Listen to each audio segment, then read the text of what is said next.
toutes, bonjour à tous. Vous êtes en direct sur votre émission Arc-en-Ciel sur Radio Pluriel 91.5.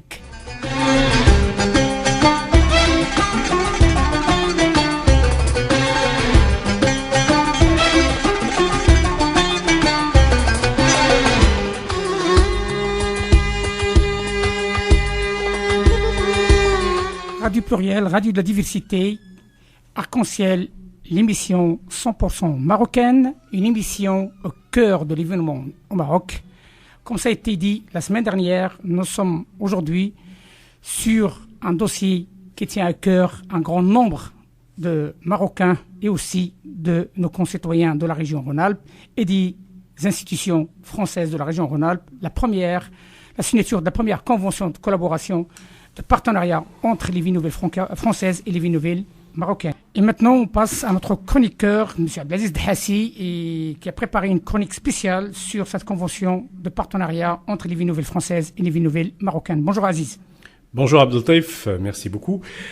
Construire des villes nouvelles pour désengorger les grandes agglomérations du royaume, voilà le pari audacieux initié par Sa Majesté Mohamed VI, auquel s'est attelé le Maroc depuis une dizaine d'années pour permettre la construction de 15 villes nouvelles à l'horizon 2020. Mais au-delà de construire, c'est avant tout répondre à diverses attentes. Permettre une véritable offre immobilière digne de ce nom par la diversité des choix. Répondre aux problématiques du logement insalubre et des bidonvilles. Ne pas tomber dans le piège des cités dortoirs et effectivement en faire un véritable espace de vie en matière d'infrastructures et de services et d'emplois. Mais permettre aussi un véritable lieu du vivre ensemble en créant les éléments favorables de la mixité sociale et de l'accompagnement social.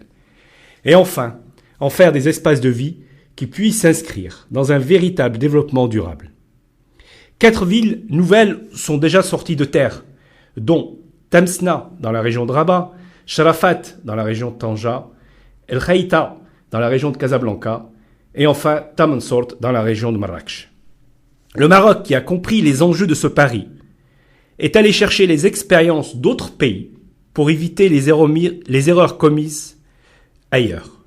Et c'est dans cet esprit que s'est signée le 6 décembre 2013 la première convention entre villes nouvelles, donc entre la CAPI, communauté d'agglomération Porte d'Isère, et la ville nouvelle de Tamansort dans la région de Marrakech. Initiée et organisée par Ligne d'Horizon, une forte délégation composée d'élus de la CAPI, de la Chambre de commerce et d'industrie Nord-Isère, mais aussi de représentants du Grand Lyon, de l'Agence d'urbanisme de Lyon et de l'École nationale des travaux publics de l'État, ainsi que de la Société d'aménagement Rhône-Alpes-Sahara, et bien entendu de représentants de l'association Ligne d'Horizon. Toute cette délégation s'est rendue au Maroc pour signer cette fameuse convention. Pour nous éclairer sur cette démarche, nous allons en voir en direct Raymond Fessaguet, premier vice-président de la communauté d'agglomération Porte d'Isère et maire de Villefontaine, qui a dirigé la délégation en visite au Maroc du 4 au 7 décembre. Nous aurons aussi le président de la commune de Herbil, signataire de la dite convention, et enfin Abdelatif Satri, président de l'association Ligne d'Horizon, organisatrice du voyage de la délégation et initiatrice de cette première convention. Nous allons, Raymond Fessaguet, premier vice-président de la CAPI, communauté d'agglomération Porte d'Isère, et délégué à l'aménagement du territoire en matière d'urbanisme opérationnel de projets urbains, et en même temps, maire de la ville nouvelle de Villefontaine. En tant qu'édile de la ville, il a toujours soutenu les initiatives des associations de sa commune au rapprochement avec le Maroc. Premier maire de France à avoir permis à un franco-marocain, feu Abdelatif Lokali, d'être maire adjoint, Raymond Fessaguet est un fin connaisseur du royaume. En tant que maire d'une ville nouvelle, c'est aussi un expert sur les enjeux de ces villes nouvelles. Depuis plusieurs années, en lien étroit avec Abdelatif Satri, président de Ligne d'Horizon, il a effectué plusieurs voyages qui ont permis cette première dans le royaume, la signature de la première convention de partenariat avec une ville nouvelle, Tamansort. Bonjour Raymond Fessaguet. Bonjour. Bonjour Monsieur Raymond Fessaguet. En remplaçant le président Alain Catalorda, retenu à la dernière minute pour motif personnel, vous avez dirigé une forte délégation de la CAPI, composée de représentants politiques et économiques, mais aussi d'intervenants techniques, et avez signé cette convention. Alors, ma première question, pourriez-vous en quelques lignes nous retracer l'historique de cette démarche et pourquoi cet investissement? Eh bien, écoutez, c'est très simple. J'ai eu, il y a maintenant quelques années, l'occasion de croiser, à l'occasion d'un salon de l'immobilier marocain à Lyon, j'ai eu l'occasion de croiser des représentants des villes nouvelles marocaines. Je me suis présenté en disant, tiens, des villes nouvelles au Maroc, alors que moi-même étais maire depuis pas mal d'années d'une ville nouvelle, nous avons discuté. Et c'est au cours de ce tout premier échange que j'ai pris conscience qu'on avait sans doute peut-être des choses à échanger et à faire. Je me suis rendu à l'invitation des autorités marocaines 2 ou 3 fois au Maroc et d'entrevues en rencontres, d'abord au sein desquelles il y avait beaucoup d'amitié, beaucoup de chaleur humaine, puisque l'amitié entre nos deux pays est connue et reconnue de tous. Nous en sommes arrivés à élaborer un projet de coopération qui entre dans le cadre de structures qui existent déjà, c'est-à-dire les conventions de coopération décentralisée. Nous en sommes arrivés à établir un projet qui porterait sur des échanges entre techniques de villes nouvelles, mais également, et pas seulement, des échanges à vocation économique, à vocation culturelle, à vocation d'échange d'étudiants, de jeunes ingénieurs, etc., etc., ce qui nous a conduit à amener la délégation dont vous avez parlé d'ici quelques temps au Maroc pour co-signer d'une certaine manière, et en tout cas pour être témoin de cette première grande signature. Très bien. Alors, sur quoi porte cette convention, M. Fessaguet? Alors, la convention porte sur un certain nombre de points, notamment de ville à ville, puisque, comme vous l'avez dit il y a 2 minutes, nous, ce que j'avais proposé dans mes différentes rencontres précédentes, tout simplement, j'ai dit, écoutez, construire une ville, c'est une gageure, c'est un peu une folie, c'est une utopie. On ne construit pas une ville. Les villes se sont construites toutes les unes les autres au fil des siècles. Et lorsqu'on se prend à relever ce défi, il est naturel, quasi inévitable que l'on commette des erreurs. Et j'ai tout simplement dit à nos amis marocains, si nous pouvions vous être utiles pour empêcher, pour vous éviter de faire les mêmes erreurs que nous avons commises, eh bien, ce serait déjà bien. Et c'est un peu sur ce thème que nous plaçons la signature de cette convention entre les villes et les villes de CAPI, de notre territoire, les villes nouvelles de l'Islabo, et l'ensemble des villes nouvelles, notamment Tamansour, qui est la toute première que j'avais visitée, sur ce sujet. Éviter les erreurs que nous avions nous-mêmes commises. Ça, c'est pour l'aspect des relations des territoires, des villes entre elles. Et puis, évidemment, nous avons tout de suite compris que nous avions des échanges techniques à faire, et notamment eu égard à la volonté de Sa Majesté, d'une part, mais de tous les acteurs de cette démarche, d'aller vers ce qu'on appelle de l'éco-construction, c'est-à-dire des constructions qui soient plus environnementales, plus respectueuses de l'environnement que par le passé. Très naturellement, nous y avons invité à participer une structure qui est de chez nous, qui est installée à Villefontaine, mais qui est originale au point qu'elle est la seule en France, le pôle d'innovation construction. Et ce pôle d'innovation construction, c'est un ensemble une association qui réunit tous les grands métiers de la construction pour développer la recherche dans l'innovation de nouveaux matériaux. C'était le premier point. Et puis nous avons évidemment tout de suite analysé que dans une ville nouvelle, il fallait aussi amener l'emploi, il fallait le travail sur place. Et très naturellement, compte tenu que notamment, mais pas seulement, Tamansourt s'intéressait à la logistique qui est obligatoire pour alimenter en quelque sorte les grandes villes, eh bien, j'ai emmené la Chambre de commerce et d'économie du Nord-Isère parce que nous sommes ici, chez nous, la première plateforme logistique de France et que par conséquent, dans le domaine de la logistique, eh bien, là aussi, nous avons nombre d'échanges possibles au profit de nos deux pays, tout simplement. Eh bien, très bien, c'est très intéressant.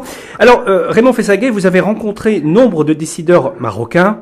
Alors, une question, qu'en avez-vous retenu? Alors, d'abord, la première des choses, c'est la qualité de l'accueil. Nous avons été accueillis, non pas sous forme d'une délégation, mais sous forme d'amis.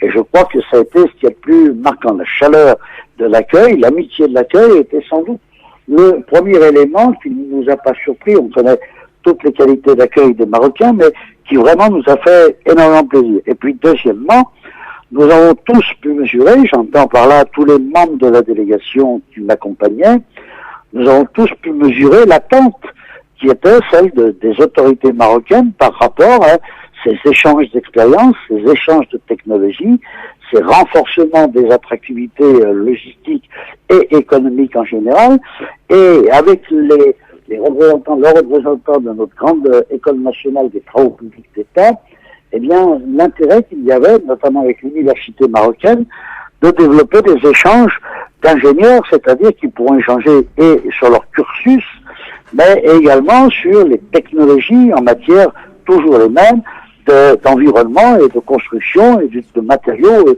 environnementaux aujourd'hui.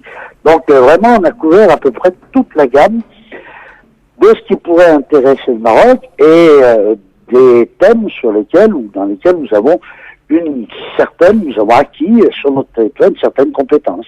Alors, Raymond Fessaguet, vous avez aussi, durant ce programme très très chargé que j'ai eu entre les mains... Ah oui, ça je confirme que c'était chargé. A priori, c'était très très chargé, oui. Mais épuisant, mais c'est pas grave. D'accord. Donc vous avez aussi pris le temps alors de rencontrer des décideurs importants sur la ville de Ben Guerir et entre autres la fameuse ville verte.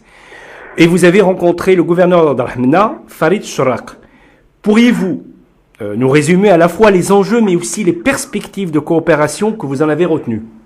Alors, monsieur le gouverneur nous a accueillis de façon superbe, où là, encore une fois, on a senti toute cette amitié, mais également sur des points très précis, cette ville verte dont vous parlez, qui se veut une référence, je crois, au Maroc, du point de vue précisément de sa défense de l'environnement.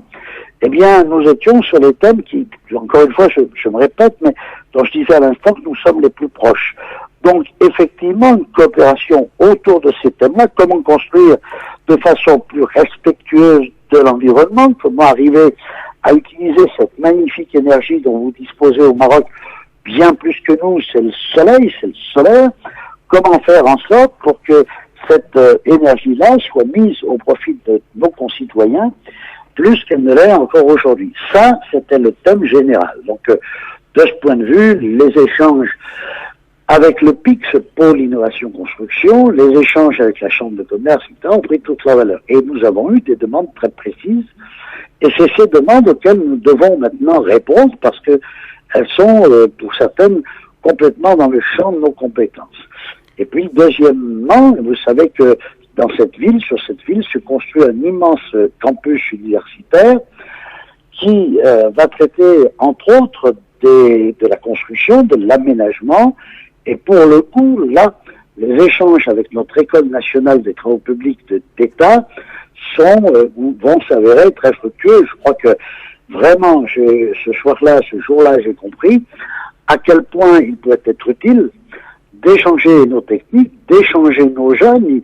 Nous serions très heureux, en tout cas, c'est ce que le directeur de l'École nationale des travaux publics a dit là-bas sur place, nous serons très heureux d'accueillir des étudiants marocains de cette université, entre autres, en stage dans nos écoles, et puis de les échanger, en quelque sorte, avec des étudiants français qui pourront aller voir au Maroc. Ce qui a été le plus flagrant, le plus patent dans tout ce que nous avons découvert, c'est que les échanges pouvaient s'envisager non pas de façon unilatérale, mais vraiment dans les deux sens. Nous avons des choses à apprendre peut-être aux Marocains, mais nous avons beaucoup de choses également à apprendre des Marocains eux-mêmes. Alors, puisqu'on est sur les échanges, vous avez une forte communauté marocaine à Villefontaine, et entre autres, un de ses représentants, Abdelatif Sadri. Alors, ma question, c'est une question un peu sibylline, mais comment sont vos franco-marocains de Villefontaine et comment appréciez-vous leur engagement dans le rapprochement de ces deux espaces de la Méditerranée? Alors écoutez, les relations ici sont excellentes. Je crois que ici, avec les communautés issues du Maghreb, d'une part, et du Maroc en particulier, nous avons des relations dans la ville qui sont extrêmement cordiales, j'allais dire amicales. Vous voyez, je rentrais tout à l'heure à 12h30 d'une fête que nous avons, qui est un marché de Noël en centre-ville. Eh bien, c'était vraiment très agréable et mes amis marocains m'ont encore ce matin accueilli avec énormément d'amitié et de joie et de plaisir. Ça, c'est pour l'ambiance de Villefontaine. Latif Sabki, lui, est marocain, franco-marocain, dit-il. C'est-à-dire qu'il en est au point où il aime presque autant, je ne veux pas parler à sa place, le Maroc que la France. C'est lui qui a eu l'initiative, il y a quelques années, de faire ces rapprochements initiaux. C'est grâce à lui que j'ai pu croiser le destin des villes nouvelles. Et ça illustre bien cette amitié qu'il y a entre le Maroc et nous. Je crois que dès la première rencontre, on a senti qu'on avait des choses à se dire, on avait des choses à faire ensemble. Vous savez, dans mes premières rencontres, une des premières choses qui m'a choqué lorsque je me suis rendu à Tamansour, c'est ce que m'a dit à ce moment-là le président ou directeur général d'Al-Omran, la société qui fabrique en quelque sorte les nouvelles. Il m'a dit, c'est extraordinaire, monsieur le maire, parce que nous avons une amitié indéfectible et très ancienne avec la France, et nous sommes ici sollicités tous les jours par les Chinois, par les Américains, par les Portugais, pour collaborer avec notre programme de construction, et très peu, voire pas du tout, par nos amis français. Et il regrettait qu'effectivement, l'un des pays principaux avec cette amitié ancienne ne soit pas à leur côté pour partager en quelque sorte le développement inouï du Maroc en ce moment. Donc vraiment, nous nous sommes recroisés et c'est sans doute ce qui a fait qu'on a pu aboutir à des accords et qui nous passionnent les uns les autres. Nous nous sommes recroisés sur le thème pourquoi ne pas faire davantage par rapport au passé qui nous lie. Alors je pense que vous allez pouvoir faire davantage parce qu'après vos propos, je pense que vous allez retourner au Maroc et continuer à œuvrer. Je tiens énormément à vous remercier pour votre intervention et j'espère que nous aurons l'occasion rapidement de vous avoir sur notre antenne pour continuer à parler avec autant de passion des relations franco-marocaines. Merci Raymond Fessaguet. Ce sera toujours avec un très grand plaisir. Bonne journée à tous. Bonne journée, merci. Le maire de la commune de Herbil, Monsieur Ahmed Zitoun. Bonjour, c'est Hamid Zitoun. Bonjour, c'est Aziz. Eh bien, allô? Oui, allô, je vous entends très bien. Ahmed Zitoun, vous êtes le président de la commune de Herbil Tamansour et vous êtes le premier maire marocain, enfin pour nos auditeurs français, vous êtes l'équivalent du maire, à avoir signé une convention qui est une première pour le royaume. Oui. Alors, pourquoi la signature... Pour les villes nouvelles. Pour les villes nouvelles, bien entendu, oui, bien entendu. Alors, pourquoi la signature de cette première convention? Oui, merci pour Radio Pluriel. Oui, je vais tout d'abord, je tiens de remercier le maire de la ville de Fontaine, Raymond Fessaguet, et pour avoir dirigé la délégation et la qualité de la délégation pour signer cette convention. Cette convention est le fruit des relations de l'amitié franco-marocaine. En tant qu'élu, je voudrais rendre hommage à cette initiative initiée par Sa Majesté Mohamed VI, que Dieu l'assiste, depuis en lançant officiellement cette initiative en 2004, parmi d'autres grandes chantiers tels que les autoroutes, le port Tanger-Med, d'autres chantiers grandioses. Je dis bien,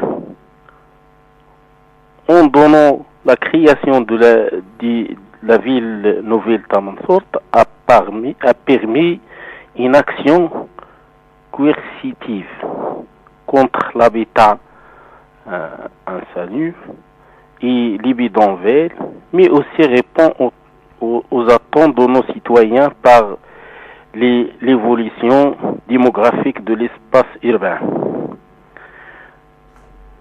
Je voudrais aussi apporter à mon témoignage et mon soutien au travail de longue haleine d'Abdelatif Sadqi comme franco-marocain qui s'y investit fortement pour nous apporter nos soutiens, mais aussi l'expertise, le savoir-faire et l'expérience de nos amis français et plus précisément l'investissement de la ville nouvelle de Villefontaine et de son maire Raymond Fissagui. Cette convention aussi, on attend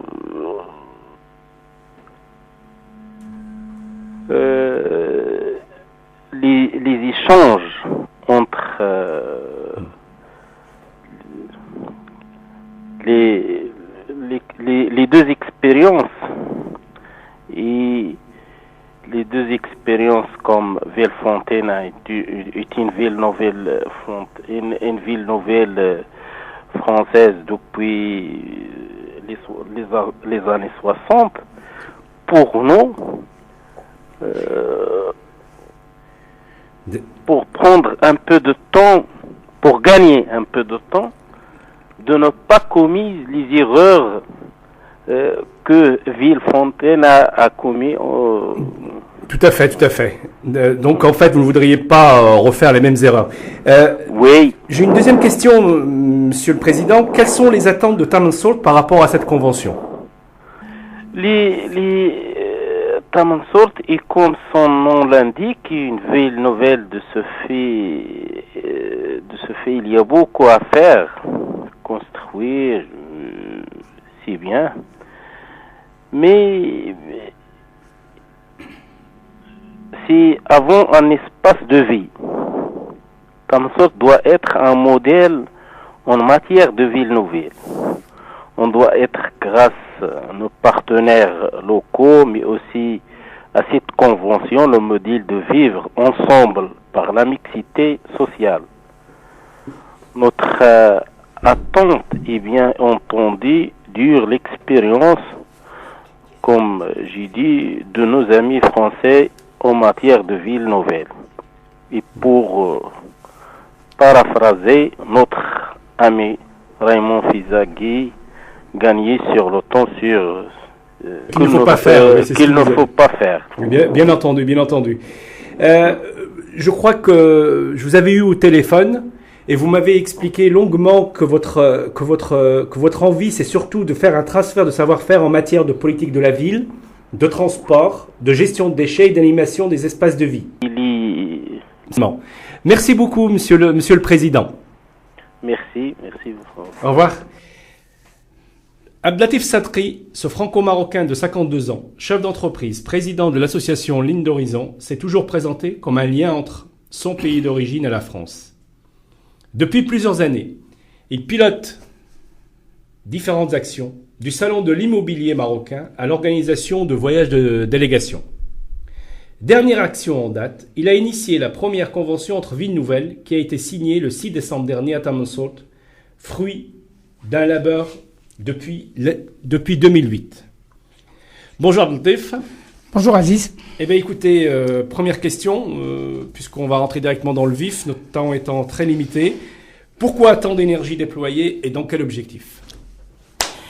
Comme vous le savez, comme vous l'avez bien dit, donc, il s'agit d'un parcours de combattants depuis un certain temps. Et moi j'estime le rôle de chacun de nous, en tant que franco-marocains ou marocains tout court, de jouer un rôle important par rapport à une mission, moi j'estime une mission historique qui pèse sur le dos de chacun de nous, de promouvoir notre pays d'origine, de promouvoir le Maroc et d'accompagner les efforts de Sa Majesté, que Dieu l'assiste. Alors, pourriez-vous nous faire un bref rappel historique de vos différentes actions? Écoutez, donc, puisqu'on est un petit peu limité avec le temps, donc je vais essayer d'être bref par rapport à mon intervention, sachant que simplement, soit Monsieur le maire, soit Monsieur le président de la commune, bien entendu, ont suffisamment parlé par rapport à cette réalisation de la première convention de coopération entre les villes nouvelles françaises et les villes nouvelles marocaines. C'est une première. Et j'en suis fier, ainsi que l'ensemble des membres de l'association d'Horizon. Mais à part, bien entendu, le salon de l'immobilier marocain, les différentes rencontres d'opportunités d'affaires et d'investissement sur le Maroc, notre objectif est atteint avec cette signature, cette convention qui ouvre la voie, bien entendu, à d'autres opérations sur les autres villes nouvelles du Royaume. Et comme vous l'avez bien cité, le programme qui a été fait lors de cette délégation, lors de cette visite, c'est un programme très chargé, un programme bien travaillé, puisqu'on était à Casablanca, on a rencontré la Chambre de commerce française de Casablanca, et aussi il y avait des rencontres assez importantes auprès de monsieur le ministre de l'Habitat et de la politique de la ville. Il y a aussi l'agence urbaine de Rabat, et bien entendu un déplacement assez important de Rabat jusqu'à Marrakech, avec les rencontres avec monsieur le président de la région de Marrakech, et bien entendu avec la ville nouvelle de Tamersourt, commune de Harbil, et on a fini notre parcours avec un déplacement jusqu'à la ville verte de Mohamed VI à Ben Guerir. Donc, moralité d'histoire, le programme qui a été fait par rapport à cette visite était adéquat par rapport à la composition de la délégation. Parce que la délégation, il était transversale, qui est composée d'élus, bien entendu, mais aussi des acteurs économiques, mais aussi, et le plus important, des cadres de la formation, notamment par l'intermédiaire de l'École nationale des travaux publics de l'État, le UNTPE. Bien entendu, il y a des agences spécialisées en matière de l'urbanisme, l'agence urbaine de Lyon, le Grand Lyon, qui nous a accompagnés jusqu'à Rabat. Nous estimons comme quoi tout simplement cette méthode de travail et cette façon de faire, j'estime, il est plus efficace pour faire bénéficier notre pays d'origine de l'expérience en matière des villes nouvelles françaises, et aussi d'ouvrir les opportunités d'investissement dans un Maroc qui bouge, un Maroc qui relève des défis assez importants à la hauteur des attentes de notre souverain, que Dieu l'assiste. Mais l'idée, c'est tout simplement d'accompagner ces efforts, et c'est un geste d'un côté solidaire aux efforts de Sa Majesté, mais aussi un autre défi, c'est de promouvoir ces villes nouvelles qui seront à l'horizon 2020 une quinzaine. D'accord. Quelle est la portée de cette convention ? Je ne vais pas me répéter par rapport à tout ce qu'il a dit monsieur le maire et monsieur le président de la commune de Harbil. L'idée, c'est de promouvoir ces villes nouvelles, soit sur le plan accompagnement social, ingénierie sociale, et aussi par rapport à des programmes d'opportunités d'investissement sur les zones logistiques et les zones industrielles qui existent sur ces villes nouvelles, et notamment, le cas de Tamersourt, c'est une pépinière pour l'avenir.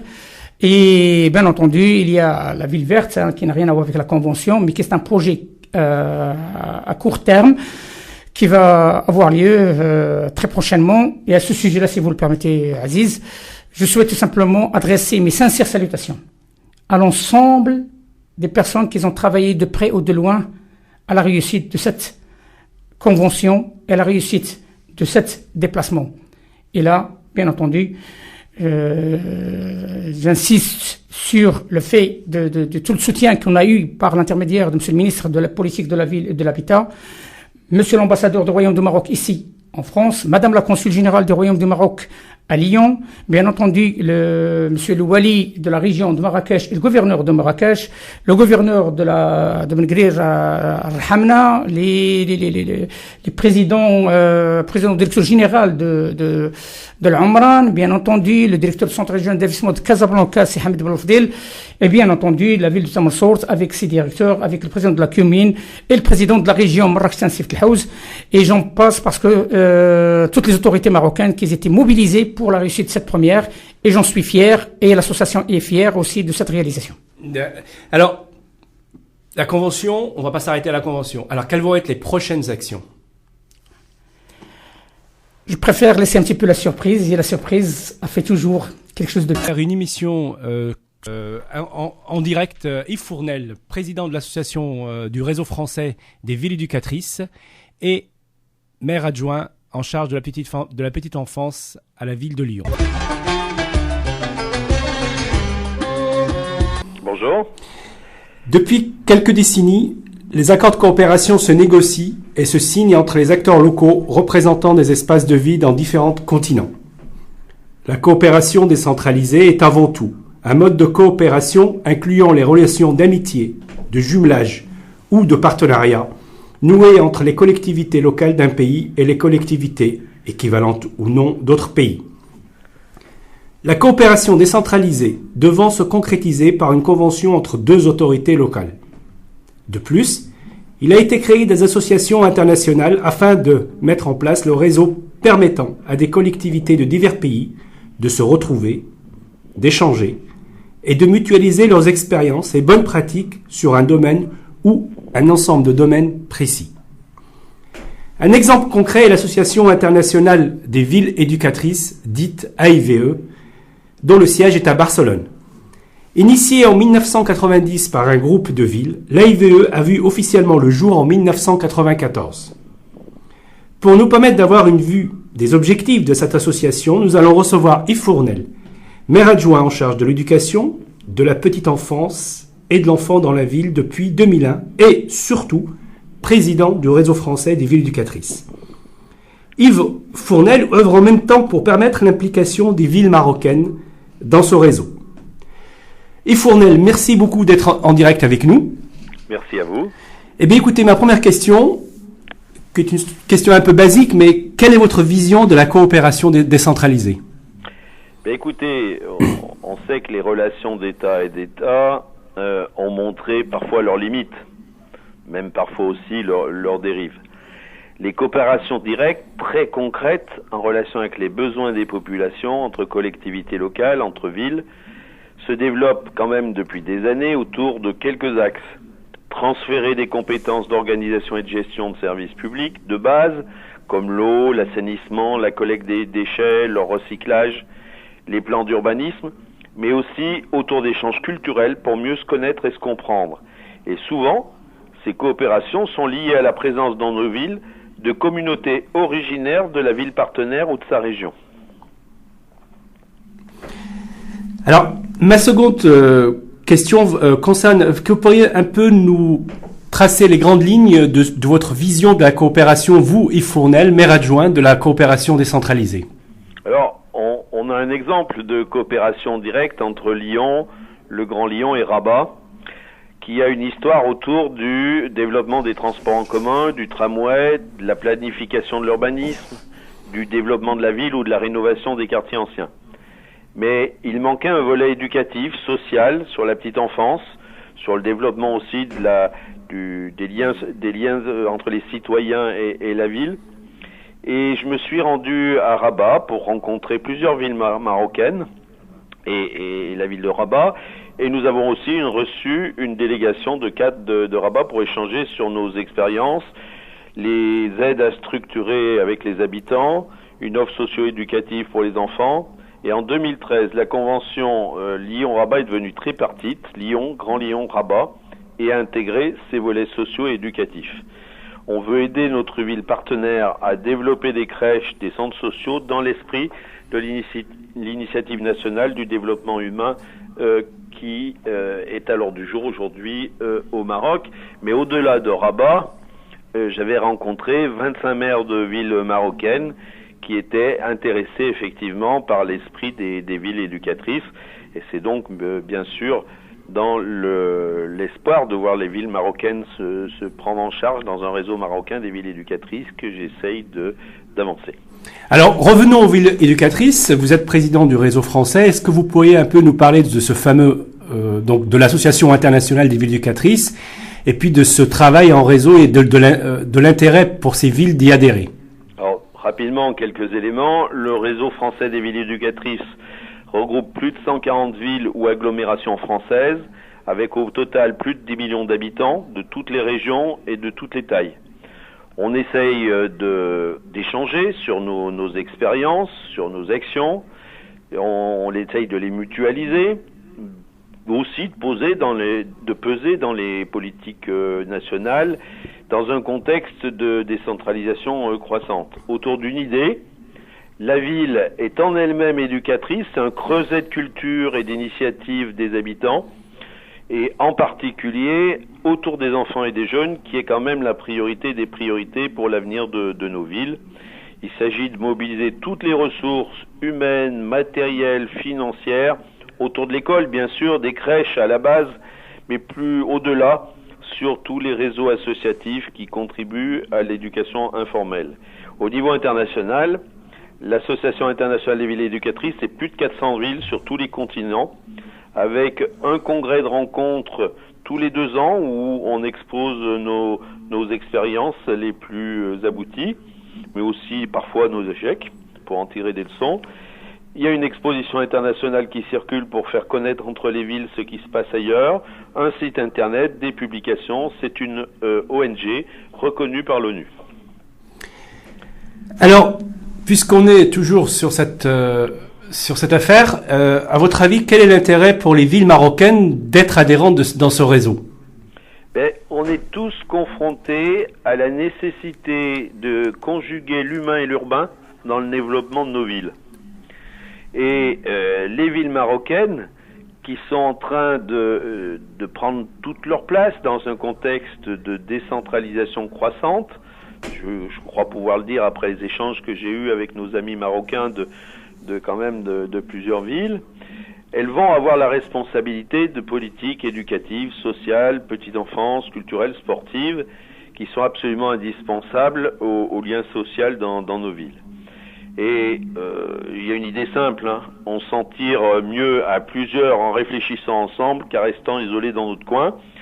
Ça a été le cas pour les villes françaises, et je peux donc dire à nos amis marocains qu'ils ont intérêt effectivement à ce que les villes marocaines qui ont comme priorité l'éducation, le social et le développement de la participation des habitants se regroupent, puissent échanger. On n'a parfois pas tous les bonnes idées en même temps, il vaut mieux les rassembler pour avancer plus vite.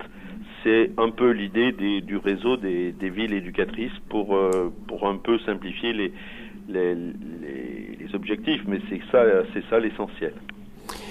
Vous êtes un petit peu au courant, Yves Fournel, de l'initiative de l'association Ligne d'Horizon pour la signature de la première convention entre les villes nouvelles du Royaume et françaises. Plus principalement, je fais référence aux accords qui ont été signés avec la communauté d'agglomération. Pardon, la CAPI, oui, voilà, la communauté d'agglomération Porte de l'Isère. Oui. Quelle est à votre avis la portée de cette première et des ouvertures possibles dans le cadre de l'AIVE, en ce sens où vous savez que depuis 2004, Sa Majesté a initié la création de 15 villes nouvelles, dont 4 ont déjà vu le jour. Et cette convention a été signée entre la ville de Tamansourt et la CAPI. Alors, je vous cède la parole. Écoutez, cette convention entre la CAPI et la ville nouvelle près de Marrakech, qui vient d'être signée en matière urbaine et économique, est importante. Elle va au-delà, même en termes d'ambition, de celle qui existe entre Lyon et Rabat. Il faut savoir que la CAPI fait partie aussi du pôle métropolitain avec le Grand Lyon et Saint-Étienne. Et là, on doit pouvoir développer des liens, en particulier avec le concours des agences d'urbanisme. Je sais que l'association Ligne Horizon accompagne la mise en œuvre de cette convention. Je crois que là, il y a un exemple de coopération qui est à suivre, à développer et à renforcer au-delà de cette ville nouvelle avec les autres. On a eu l'expérience en France de villes nouvelles et on sait que au-delà de la construction des logements, des entreprises pour la vie économique, il est très important de se soucier dès le début de la vie concrète des habitants, des écoles, des crèches, des centres sociaux, des associations, pour qu'il y ait une vie et que se conjugue justement au-delà des plans d'urbanisme parfois très techniques, pour pas dire technocratiques, que se développe l'appropriation par les habitants de leur ville, de leur espace. Et là, je crois qu'il y a un gros travail effectivement à faire, et on peut peut-être modestement aider à partir de nos expériences, sans chercher pour autant à être des modèles. J'ajouterais une idée peut-être, c'est que nos concitoyens d'origine marocaine peuvent et devraient être des acteurs de ces coopérations entre nos villes, et je pense que c'est mutuellement très important, y compris en France, pour le vivre ensemble et la meilleure connaissance de nos cultures. Au revoir.